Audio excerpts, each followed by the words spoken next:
Good morning, everybody. What's up?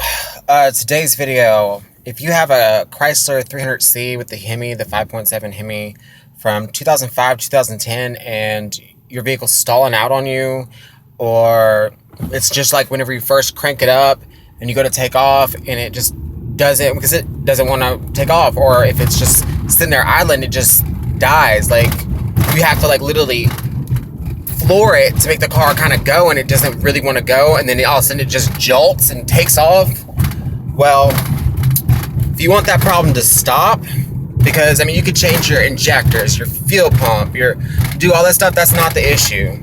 The issue, because you'll actually get like a misfire code, well, a P03, or it's like P0300, pop up from random misfire or multiple misfire. Well, that might show up and stuff, but the issue is just get your crankshaft sensor and your camshaft sensor changed.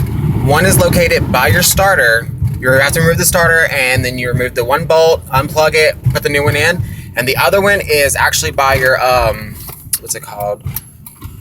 By your where your thermostat goes, by the hose and stuff. It's kind of like right there in like a little bitty spot. But yeah, just change both those, and your car will run like new again, and you'll be so happy you watched this video. So I hope I helped someone out there. That is the whole reason to make these videos. So hit a thumbs up, okay, if it helped you. Or comment down below. I don't know. Do what you gotta do, but I'm glad this helped somebody.